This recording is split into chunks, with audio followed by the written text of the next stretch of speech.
We're on. Okay. Oh, no, 8:30. Yeah, yeah. Good evening. Good evening. I'll tell you what that was good chat just now with Susan Lee. Oh, I love Susan Lee. 8 o'clock every Monday. It just cheer me up. Lovely Susan Lee. Thank you so much, Susan. Thank you. No, we got. I got the worst one here. Yeah, Yeah. Mr. Mark Memphis himself. Bringing the Hello. party How are you? down. I'm all right, Yes. Steve. How are you? Oh, I'm all right. I'm all right. Yeah. I just noticed that I haven't had a shave and everything, and I look like Yeah. worse than gummage. Look like Bluto from Popeye.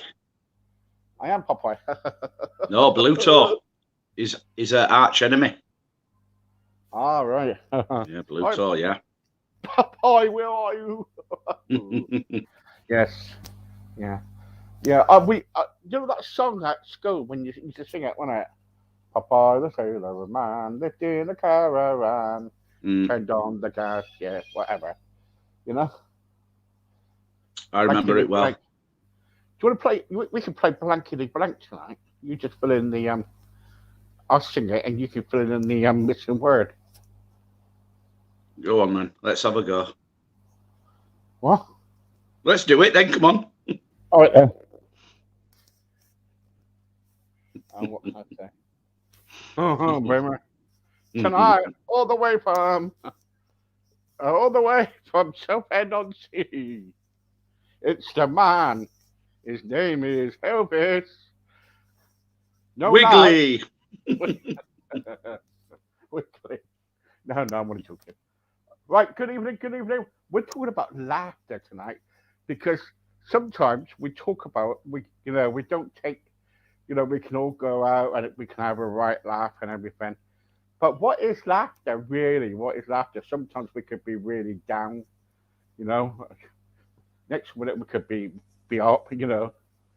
All I want to say is this that laughter is really good actually. It gets you in a good mood, it gets you going, it gets you excitable. If you go to a concert, in Southend, you see Elvis come on, you'll have a right laugh, things like that.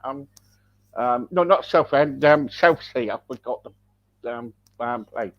Southsea. It's windy there, these winds fall off, don't they? She's laughing, see? We've all got to have a laugh. Yeah, we do. Can you Do you know imagine what? if you were what? I was going to say you do have to laugh, and but you carry on, and we'll see where we Can you take this. imagine walking along the pier and all of a sudden your wig falls off and it Mm. lands on somebody's head down below? Hey mate, you got my wig on. Oh, there's a wealth of humour there, and it could land on a donkey. It could land on somebody's ice cream. The laughs, the possibilities of Yeah, laughter are just endless. You know. it could be Beth down on there, isn't it?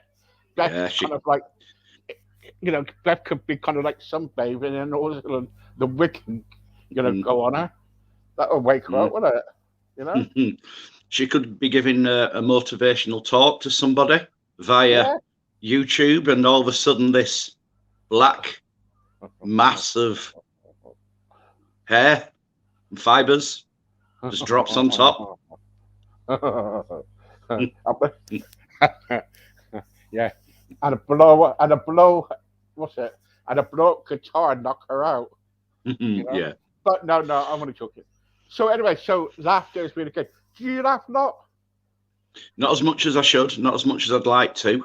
Um, Although I do laugh a lot more these days than I did quite a few years ago. But it is good to laugh. It's a release, I think, as well. I think it's a release in the same way that tears. Yeah, That's a release. After a good cry, you feel sometimes you feel cleansed and you feel unburdened. And I think it's the same with a good laugh, really, because you feel like collapsing almost. It's like, oh, and sometimes you're ready to go again.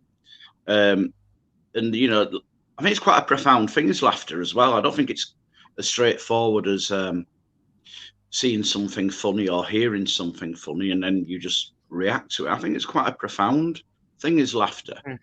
Yeah, I know. I think it's triggered by obvious things, and I think it's also triggered by things which aren't so obvious. Because you hear of people that burst into laughter at very inappropriate moments, like at funerals or during a job interview.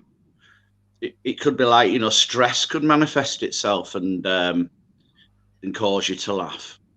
But either way, it's obviously something that needs to come out, I think.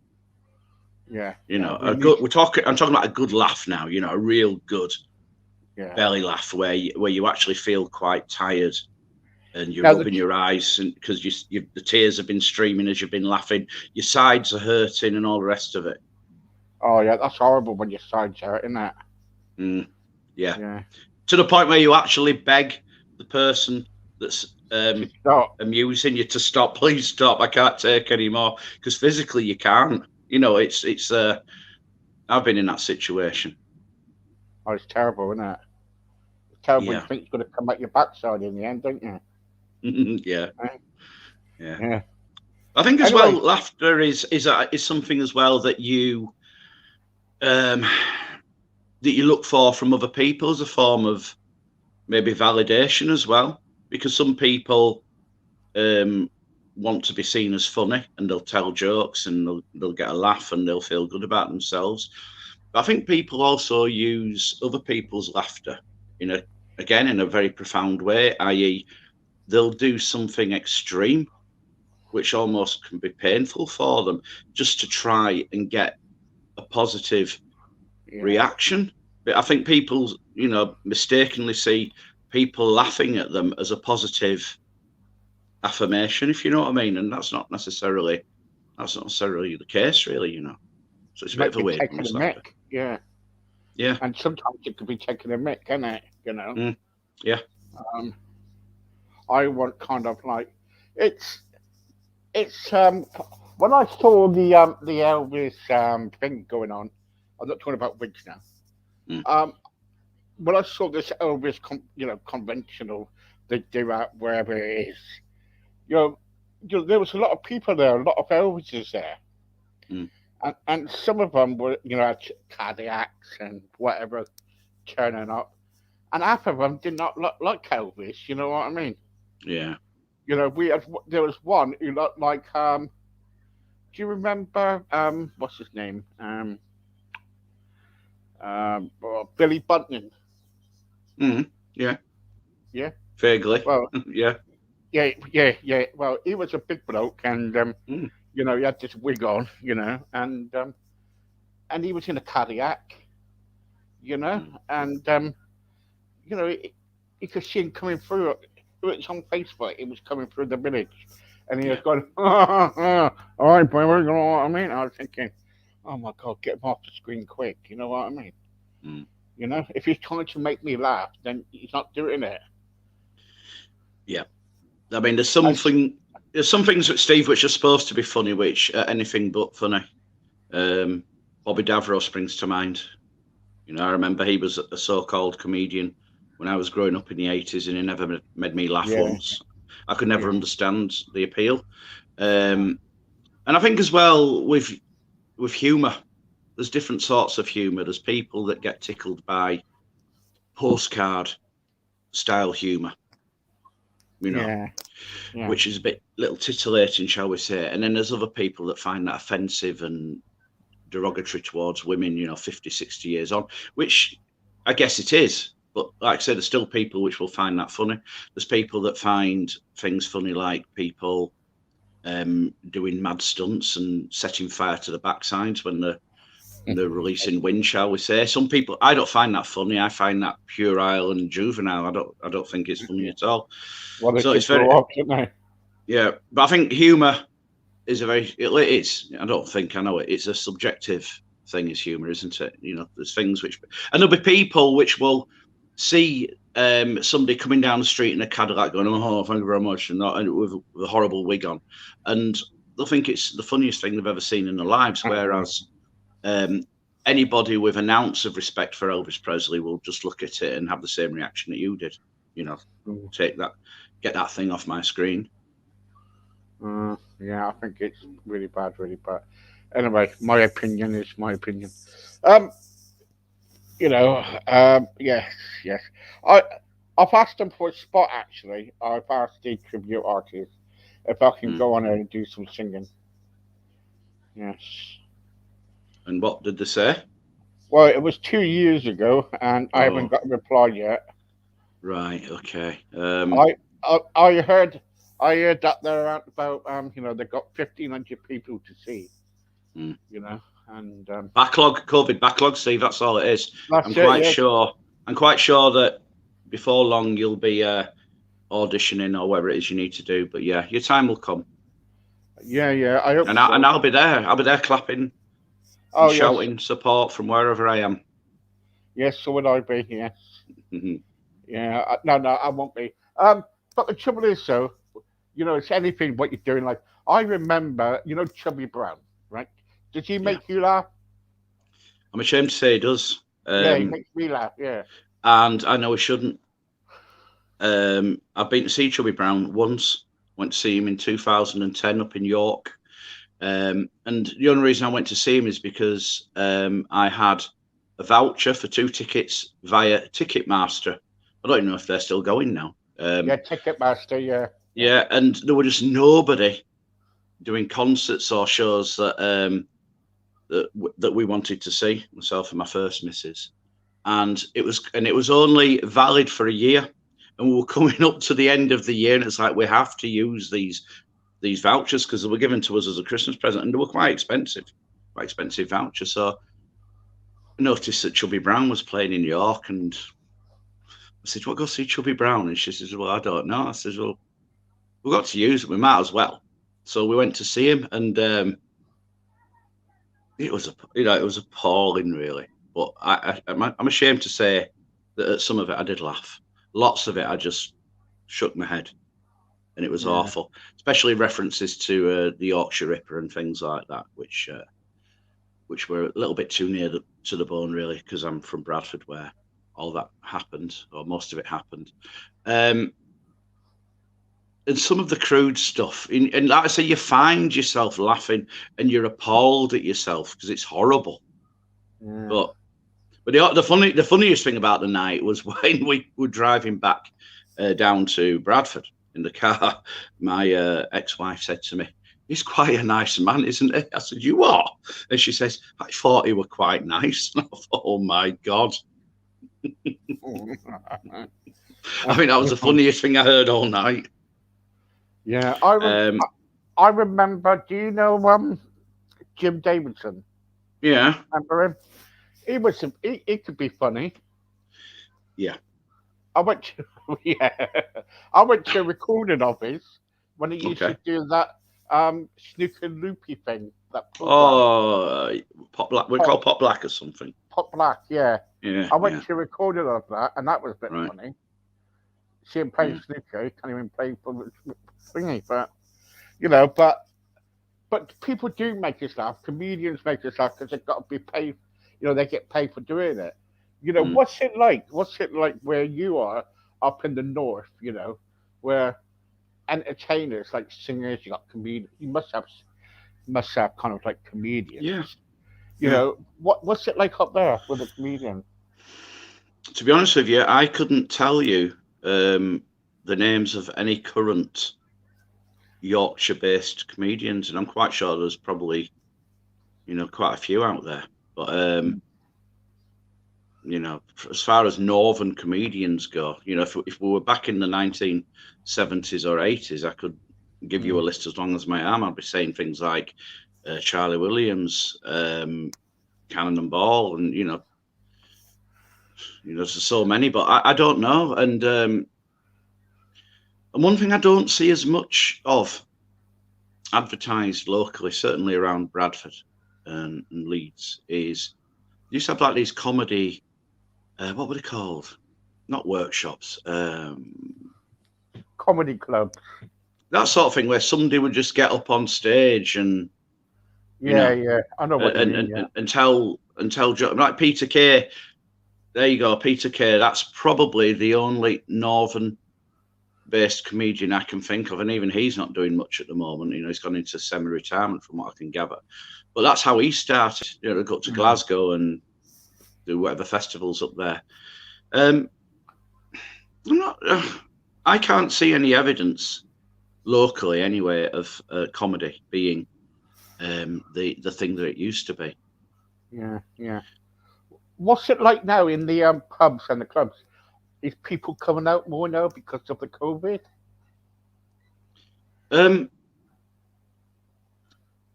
When we all came out of lockdown last year, there was a massive surge, and that was a natural reaction to freedom, I think. My God, we can go to pubs, so let's go to pubs. And that did taper off, but I think it's sort of coming back up, but not to the level it was when we were all liberated from COVID. From what I can gather, audiences are just as healthy and just as plentiful as they were, pre-COVID. But obviously, there's some places which are dying on the backside, but I think they were anyway before COVID came along. Well, yeah. The trouble is, though, these pubs and these clubs, it's like you must feel it when you go around, and we talked about this so many times.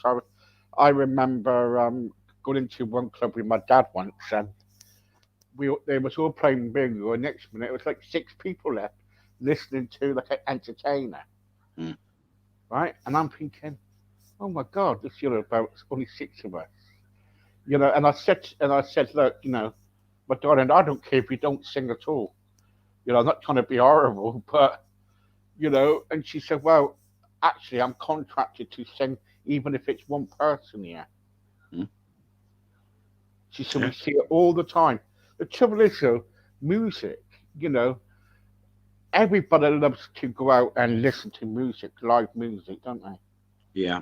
I think the problem, Steve, is that certainly with most of the pubs and clubs, the clientele are of a certain age now. There's not enough young people in.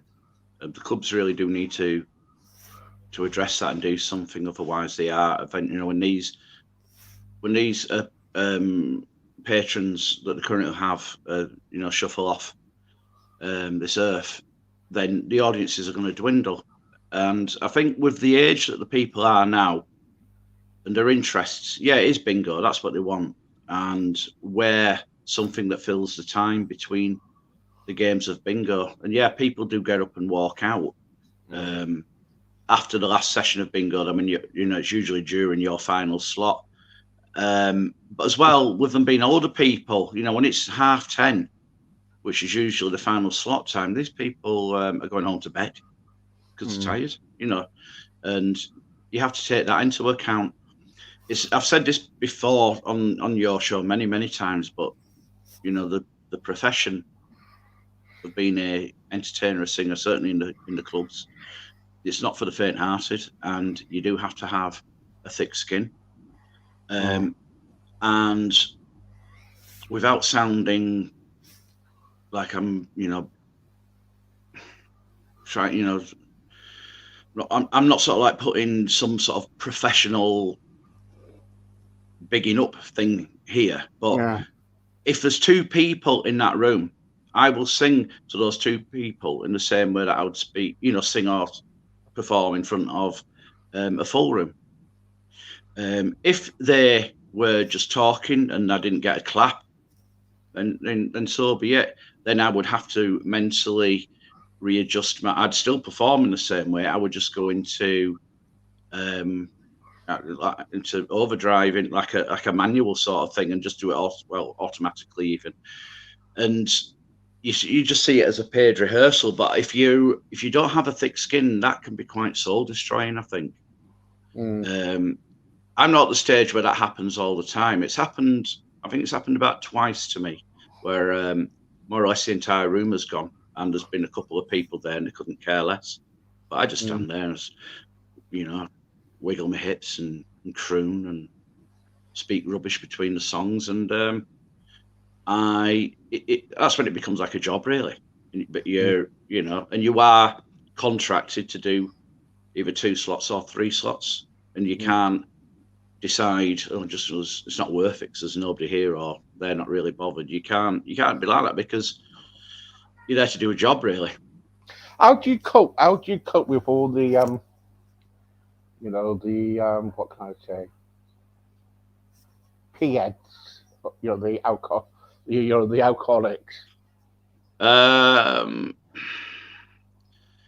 only problem that I have, because I'm a male singer, if I was a female singer, I think it's worse because they get ogled and they get called darling, and there's always somebody trying to chance their arm. That doesn't happen with me, fortunately. The worst I get is if I'm singing in a pub and people can get a little bit too close, and they're like, oh, and all the rest of it. And my trick is I just stop the music, and then I look at somebody and say, as if, what have you done? You've unplugged it. And I'm like looking to see, and the rest of the pub is like, oh, and I said, not my fault. He's, and okay, they'll say, Barry, get away from him, sort of thing, and they'll call them away. And that, I've done that a couple of times, and that does generally work, because the rest of the pub will see that as one drunken plonker ruining it for everybody else. I've never been threatened for not singing a song or for not letting anybody use my microphone, although I have heard that sometimes happens. That's never happened, but no. I mean, you always get people that sort of like, and they're like, more, and you've already done a 5-song encore, and they won't let you go. They'll try and keep you there all night, and you just got to think, well, no, enough's enough now, and I'm going, and you've got to stand firm. But touch wood, I've had no real problem with anybody drunk yet, but I suppose there's always time. Yeah, I've got a message here for you, actually. Tony wants to know, do you get drinks paid for when you're at your clubs or your pubs? Sometimes. I did a gig yesterday, and I didn't pay for one drink. And Melanie got her drinks for free as well. There's a few pubs and venues that do that. Not all of the places, sadly, but yeah. Do they take out your money? Do they? No. It's quite nice, really, when and when you get a free drink as well. It's nice. It's nice, not because it's a rare thing that happens. I think it's just a nice thing to do. Yeah. Do you get people following you around all the pubs and the clubs? Have you got a fan base? I'm going to say yeah, I do. I do have. I have a group of friends that whenever I'm playing around Bradford, they'll come. Wherever it is. I did a gig in Huddersfield on Saturday night, a pub in Huddersfield, and there's another pub in Huddersfield at the far end, which is more towards the Manchester side. I do a pub there, and the landlady told me that quite a few people from that pub were coming specially to see me. And there's a few venues in Huddersfield that I do, and people sort of like follow me around there. Now, we're not talking, fan club isn't really the word we can use, or even entourage, but yeah, there's certainly groups of people that do that have followed me around, which is what can you say? That's lovely. It's wonderful. Yeah. I wish I could live up in Yorkshire. I could follow you around on my scooter. I'm on mobility scooter. There's only one thing stopping you, Steve, and that's you. Yeah, no, I've got to come up and see you sometime. I've got to come up. The trouble is, though, right? When you do all your gigs and everything, and you get the money and everything, right? Or you got people who don't want to pay you, right? Do you get a lot of that? Do you get a lot of people kind of like saying, well, I'm not going to pay you? Not as a singer. I've had it once as a DJ. Yeah, you told me that. Yeah. There were nothing I could do about it. It was right at the end of the night. What could I do? Pack up early. Well, I'd already done it. There was no contracts. There was none of this. He had some big mates with him. They were laughing as I was taking my gear down, and I just had to put that down to experience. Fortunately, now a lot of my bookings come via I'm talking about direct bookings. They'll come via Facebook Messenger. So that is a form of a written contract. So I do have something to fall back on there should I need to, although I'm not a member of Equity or anything like that. Direct bookings form a very, very small part of my work. The majority of my work is work I get from entertainment agents, and both myself, the agent, and the venue are all tied three ways by a contract which says that I will turn up and I will sing for 90 minutes and I will receive so much for doing so, and the agent will receive so much in commission following that. And if a venue decided that they weren't going to pay me, then they're going to be in breach of the contract that's been issued. So that takes care of anything like that, really. Yeah.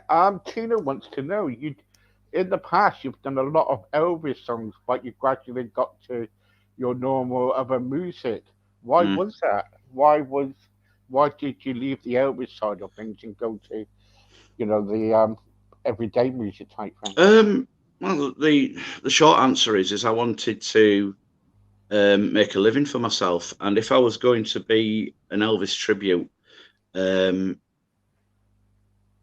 just doing pubs and clubs, then it's not really possible to make a living doing that because there's so many other Elvises about, and as well, by tying yourself to one singer, not everybody is an Elvis fan. So there's a couple of reasons there, really, but the main reason is that all the pubs and clubs, certainly up here in the West Yorkshire area, they'll have had an Elvis last week, so why on earth do they want one this weekend? And so the work as an Elvis tribute is, my experience, it was quite scarce, really. I was lucky if I got 2 bookings a month. Back then. It was a different time back then as well, because pubs and clubs didn't really have entertainment budgets. It might be a different story now, but to be honest with you, I enjoy what I do more because there's no pressure on me to be Elvis, to be whoever I'm singing. I'm just me singing their songs. When you're an Elvis tribute, there's some pressure on you to be Elvis, and that's quite a huge thing. And I'm far too modest and low key to really even take that on board. If I could just get, I like singing them. People said I had an Elvis style voice, which was probably quite true. I mean, when I sing Elvis songs now, I can, I still do it, and I can hear it. But yeah, it was really a financial reason, really. Whereas now I'm doing, 2 or 3 gigs on every weekend. So summer work has increased massively compared to how it used to be when I was just an Elvis tribute. So, right, okay. Philippa wants to know, what is the going rate for somebody to be an artist these days? I want to go out. I'm a singer and I want to go out, but my pricing could be wrong. I charge £70. Tried what? Sorry.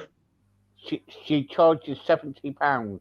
Well, she's undercharging herself. So depends where she's from, really, because I do know I've got a friend that used to sing up in the. She's Canadian. She came over to live in England, and she was a singer over there, and she originally relocated to the northeast, and I think the going rate up there was about £110 for a night's entertainment in the clubs, and that was before commission, so 110. Would you? That was like in the northeast, in up Durham way. Yeah. I'm just asking where. Oh, sorry. Right. Okay. Peterborough. Peterborough. Right. Okay. I mean, I don't know what the rate is down there, but when she came down to Yorkshire, she lives in Wakefield now, and when she started doing gigs for, working men's clubs and what have you around here, she was shocked to discover that the going rate is like 150 at least on a Saturday night. Yeah. That it can be anything between 150 to 185. I've got, some of the clubs have actually put the money up, thank God. That's been a long time coming. Yeah. So that, 100 for a Saturday night, you can certainly in Yorkshire, you can expect 150 to 185, but then you've got to pay approximately 17% of that back to the agent in commission. Yeah. You've got to be very careful. If I was you, I would get some more kind of information. Well, I mean, it all depends as well. If she, if she's new, it's hard really to try and get a venue to even listen to you, really, or to take any notice of you. My advice would be to any singer, especially if your listener there is a new singer, is to try and get hooked up to an agent. All over the country they have monthly showcases or auditions. Yeah, And definitely in Blackpool, don't they? Yeah, you don't always strike gold, because if you're inexperienced and the stage isn't the most natural place in the world to be, and I've fallen foul of this myself. When you're nervous and all the rest of it, you sometimes come across as nervous, and no agent's going to want to put somebody that's falling to bits into a club. But you just dust yourself off and do a few more. You tweak what you need to tweak. And you sort of like tighten up your act, really. You hone what you do, and eventually you do get there. It took me about a year and a half from deciding I was going to do what I was doing, which was a more wider show. It took me, like I say, a year and a half, and I did a few auditions to actually get taken seriously. And it's only experience that does that. Yeah, it's difficult, But anyway, I think I know. No, I don't know. But the trouble is, if you go on the internet and look for agents and stuff like that, or I know Blackpool, they got some agents, loads of agents up there. Well, I've got a tip there. What you can do, and I had to do this because I had no idea who the agents were in Bradford, because where do you get this information? What I did is I just stuck my head in a few doors of working men's clubs, because they'll all have posters that'll say Steve Beer Promotions, Mark Memphis on this Saturday, and meet raffle on the Sunday. But at the bottom of the poster, it'll usually say Steve Beer Entertainments, and it'll have a telephone number.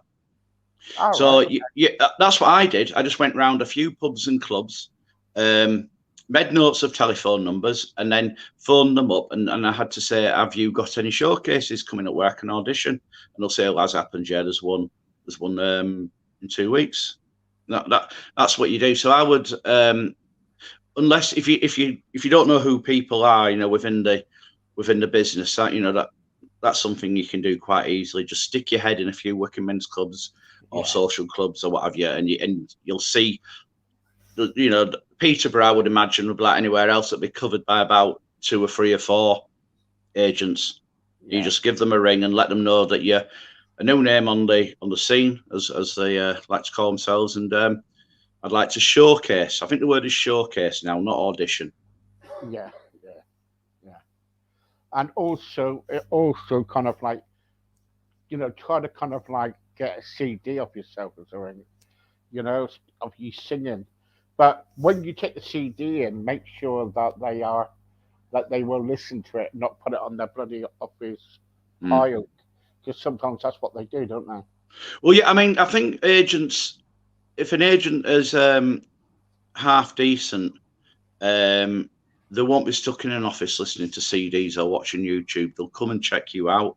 Either they'll come to, because I've had an agent come to one of my gigs, and he took me on after I got rid of my rubbish shoes. That is, he told me at a showcase. I said, I'll sign you, but not with them shoes.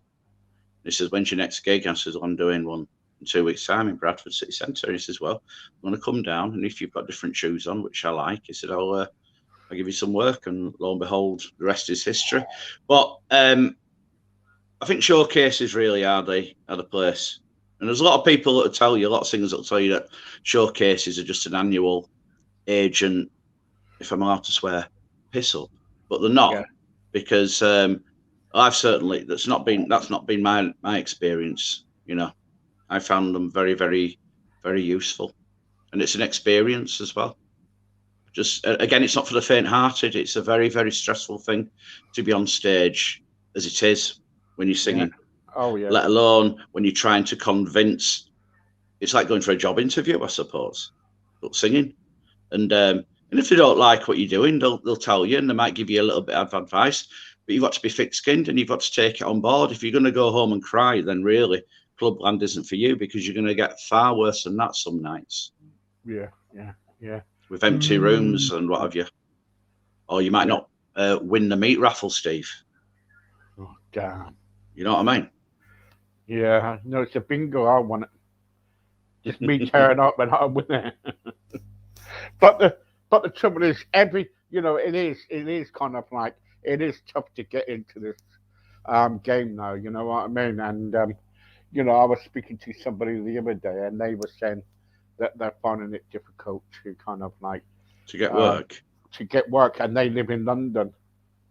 Yeah, I think as well where you live will influence what happens as well, because certainly in Yorkshire there is actually a shortage of singers. Yeah. Since COVID, a lot of them have actually, because COVID forced us all to stop suddenly. People still had to go out and make a living, earn a living, and some of them went into regular work and found that they actually liked having the weekends to themselves and weekends with their families, and they haven't come back to singing. A lot of artists as well, from what I can gather, because they got no help from the government, actually sold their equipment because they needed to pay the rent or they needed to pay the bills or what have you, and that ended the career, if you know what I mean. So there is a little bit of a shortage in Yorkshire. I don't know what the situation. I mean, you mentioned London. It's difficult. That might well be the case, but I think it all depends on where you are as well. Yeah, that's the trouble, though, isn't it? It's kind of like tough. But anyway, but you just got to laugh about it. That's the topic tonight, isn't it? About laughter. And I think wherever you go or whatever you do, if you're a singer or I was interviewing about 8 months ago now 2 violinists. They were brilliant, professional. I don't know if you've seen it, but and they were brilliant, really, really good. And I said to them afterwards, I said, "Are you professional?" And they said, "You don't know who we are, and you're interviewing me." I said, "Well, I haven't got the complete interview details in front of me." They said, "We've been going now for the last 6 years. We've been on mainstream TV all over the world. Right? We've got a lot of singles, albums." And I'm thinking, oh my God, what a dickhead. You know what I mean? So who was it? Who were you interviewing? Who were they? They were 2 girls. I can't remember what they were called. Well, one's called Sarah. I can't remember what they're called, but they were actually, and I was showing up, and I was thinking, and they were laughing at me, and they were saying, "We've got to help him out. We've got to help him out, sir."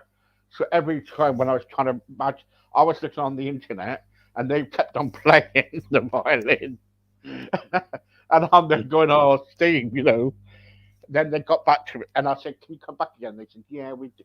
Yeah, so they came back a few times, and I got it right this time. I thought, right, okay, get it right. And they said, "Oh, you did your homework, then?" I said, "Yeah, I did, yeah." And I booked them around about like 6 weeks beforehand. All right, okay. Yeah. So we do make mistakes, but they were really good, really, really good. You should get them for your wedding. I will get contact and get them for your wedding. Anyway, got any wedding plans going on? Oh, what can I tell you?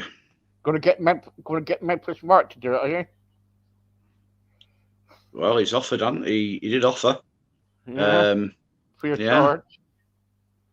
Free of charge. Yeah, it's on tape, as they say. Yeah, he said that. Yeah. If we can have a good meat raffle, during the reception. I think that's the next thing to arrange, the meat raffle. Because I don't think anyone will come otherwise.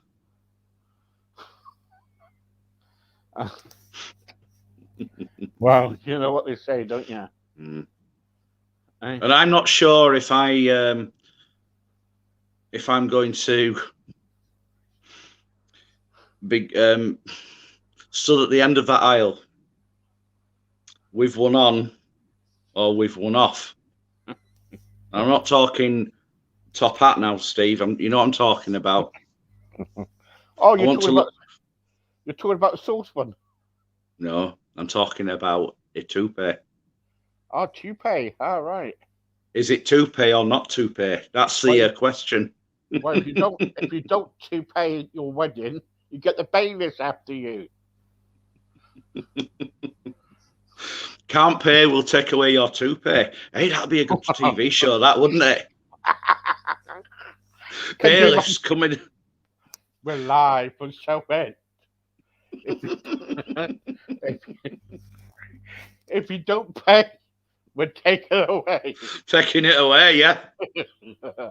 And you're there trying to, while he's singing, you're there kind of like grab it, don't you? With a fishing rod or I think a seagull coming through the window, Steve. No, a seagull that they've trained.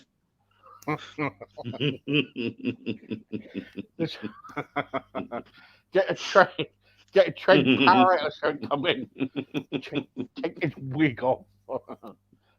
And then when the end credits are rolling, there's like footage of this parrot or seagull flying with this top on his head. Yeah, and then it falls off and it lands on, I don't know, Beth sunbathing or something. Yeah. Oh yeah, that would be a good idea, wouldn't it? Can you imagine if it lands on Beth? Yeah. She'll wake up, right? She's lying down. She'll wake up and she'll go, "Oh, there's so hairy on me." Oh, it's. We need to give this some more thought, Steve. We've got a TV program here. Yeah. Well, this could be really good. Yeah, this could be a really good TV program. I need to contact my friend. Oh no, I can't contact her anymore. He's dead. He died 12 months ago. Ken Hayes, Channel 5, James. Oh, I thought you were talking about another friend there. No, Ken Hayes, he died. No.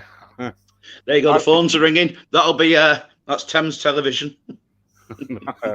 Yeah, they want to buy to pay or not to pay. Yes. Sponsored by the Meat Raffle at Bradford Workmen's Club. Yeah. Yes. Yeah, we could give away a free meat raffle, couldn't we? Premium phone number. Give away a wig. Tonight's prize. Sorry, the meat's gone off. We're going to give you a wig. This wig has been everywhere around the country. Well, only a certain place around the country. Southend Pier and back again. Yeah. Yeah. But they wouldn't have to worry about some bailiff turning up, would they? Because it'd be theirs. It'd take the worry out of it, wouldn't it, really? Yeah, Steve, you've got to stop. My sides. Oh, I'm so happy I'm wearing a girdle tonight. My sides have split. Well, okay, folks. Oh, God, we've gone past the time. Oh, never mind. Oh. But anyway, I'll tell you what, the trouble is, with anything, with laughter, you've got to have a laugh. You can't cry all life. And so next time, folks, when you're kind of like sitting down, moping, look back and think, what have I done for a good laugh? And if you ever do go to anywhere near Southend, and you do see an Elvis tribute artist, and if you feel like you want to do something good for my program, then why don't you just go to the fair and get one of those hooker duck, things, the rods. Then go to the venue, back to the venue, and hooker duck a wig, and you may be on a program to pay or not to pay, isn't it? Yeah, to pay or not to pay, yeah. Yes, that's the question. So if you want to be on there, you never know. Yeah. Anyway, no, I'm on. Whew, my face is hurting now. Yes, It's all hurting up here, Steve. What do you Oh, the see? gift of laughter. When you see Mel again, then? Well, I'll be seeing her again on Wednesday, talking to her after this, where I will receive the usual positive feedback. Would she be listening? She does. She listens in, yeah. What she does is she tells me to talk her through what we've done. It's almost like therapy afterwards. Oh, you need therapy to come on here. Yeah, because normally, I mean, like at the moment now, I'm all hyper and I'm a bundle of nervous energy, and I need to channel it somehow. Well, I know a lot of coaches. You know, I had someone today with a crystal, and they said they can heal you with a crystal. You see, that's Hold your crystal in your hand, and then go like this over your body. And I can, it was. I just, just wanted to laugh, but I think it was funny. But it's all part of it, isn't it? But anyway, right, I've got to go, folks. Because I'm finished tonight now because the last one, I can't remember what the name was. Pamela is kind of not well, so we have not got Pamela tonight. Oh. No, we haven't. No. Let's send our best wishes to Pam. Yes, she's She needs laughter. She does. Yes, she does. She needs a lot of laughter. Yes. Well done. Well done. Anyway, I've got to go, so I'm going to go and hit my head against the wall 10 times. Maybe shave. Get that gruff shaved off, Steve. Yeah, you know what? I haven't had a shave for a few days. Give over. That's not a few days gruff. Is it? Well, all right, then, a weekend. Yeah. That's not even a week. What? That's all you can manage in a week. Yeah. That's a week's growth, isn't it? No, the last time my shave was last Wednesday before I went straight to it. Yeah, so there you go. Oh my dear. God. Yeah. Yeah. I feel like Hitler. We've already spoke about Chubby Brown. Let's not muddy our waters anymore. I will see you next week, Steve. Hitler. Oh, Bye-bye. Goodbye. Bye-bye. See you later. Bye.